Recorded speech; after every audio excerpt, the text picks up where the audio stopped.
गुणवत्तापूर्ण शिक्षा देना ही प्रमुख उद्देश्य। जागृति चित्रवंशी।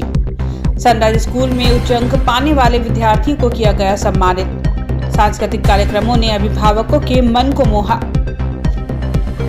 जागृति चित्रवंशी बोली, गुणवत्तापूर्ण शिक्षा देना ही प्रमुख उद्देश्य।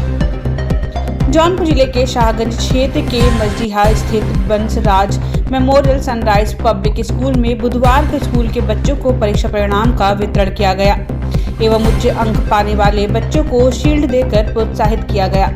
वहीं इस मौके पर बच्चों द्वारा आयोजित सांस्कृतिक कार्यक्रमों ने उपस्थित अभिभावकों को मंत्रमुग्ध कर दिया।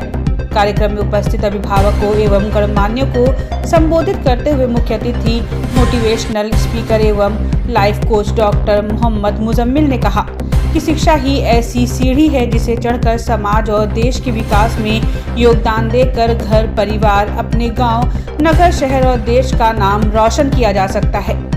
उन्होंने एक उदाहरण देते हुए कहा कि देश का सबसे शिक्षित राज्य केरल है। वहाँ के लोग शिक्षा के प्रति जागरूक हैं। वही जागरूकता हम सबको अपने अंदर लानी है ताकि उत्तर प्रदेश की भी देश के सबसे शिक्षित राज्यों में गिनती हो। आगे उन्होंने कहा कि शिक्षा एक ऐसा हथियार है जिसे हम हर तरह की जंग जीत सकते हैं। वहीं इस मौके पर विद्यालय की डायरेक्टर श्रीमती जागृति चित्रवंशी ने कहा कि शिक्षा हमें अंधकार से दूर प्रकाश में ले जाता है, कि शिक्षा हमें अंधकार से दूर प्रकाश की ओर ले जाती है और उसी शिक्षा रूपी प्रकाश से हम सारी समस्याओं का समाधान और एक सुनहरा भविष्य का निर्माण कर सकते हैं। श्रीमती चित्रवंशी ने कहा कि हमारा उद्देश्य गुणवत्तापूर्ण शिक्षा देना है। गरीब छात्रों को विशेष सुविधा के तहत हम शिक्षा प्रदान करने की हर संभव कोशिश करते हैं। वहीं इस मौके पर ब्रजेश पाठक, अमित मिश्रा, हसन मेहंदी, नरेंद्र यादव, प्रियंका चित्रवंशी, सुम्बुल, नीतू अग्रहरी, मोनिशा अग्रहरी, नीलम प्रजापति, अशरफ खान, सुरेंद्र मिश्रा सहित सैकड़ों दर्जनों गणमान्य और अभिभावक मौजूद रहे। शाहगंज से संवाददाता नौशाद मंसूरी की रिपोर्ट। अच्छा मैडम, ये बताइए कि इस कंपटीशन के दौर में आप अपने विद्यालय की शिक्षा की गुणवत्ता किस तरह से बनाए रखना चाहती हैं?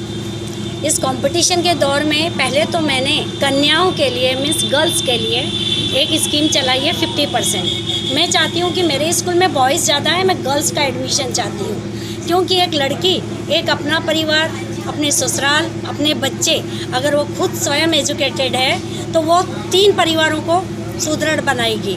और लड़कियों का पढ़ना लिखना मेरी नज़र से बहुत ज़रूरी है। बॉयज़ तो कुछ ना कुछ करके कमाल आता है, बाकी अगर लड़की घर में पढ़ लिख कर गई है तो आने वाली जनरेशन को पढ़ाएगी। और पेरेंट्स क्या सोचते हैं, अरे लड़की पे कौन खर्चा करेगा, दूसरे घर जाएगी। तो हम चाह रहे हैं कि उनका पूरा 50% मैं फ़ीस लूँ और उनको मैं एजुकेशन दूँ।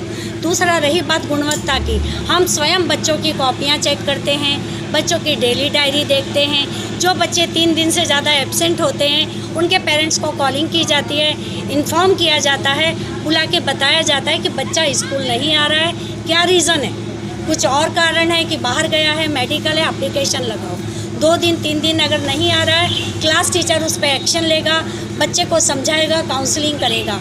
मैं और मेरी बहू दोनों खुद स्वयं कॉपियाँ मंगाती है, बच्चों की राइटिंग, बच्चों की कॉपियाँ चेकिंग, बच्चों का क्वेश्चन आंसर हम स्वयं चेक करते हैं। ये नहीं कि हमने स्कूल खोल लिया है, फीस ले लें और टीचरों के भरोसे छोड़ दें।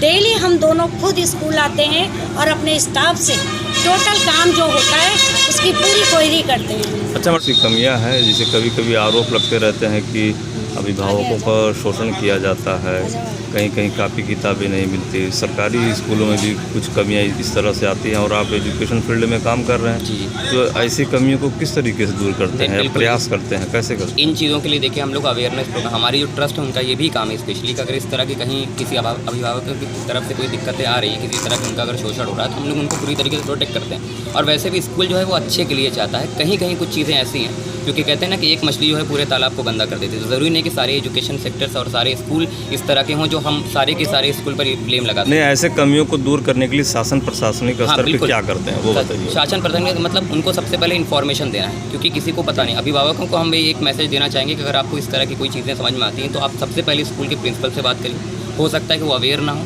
उनके मैनेजर को ये बात इन्फॉर्म करिए कि आपके स्कूल में इस तरह की एक्टिविटीज़ हो रही है।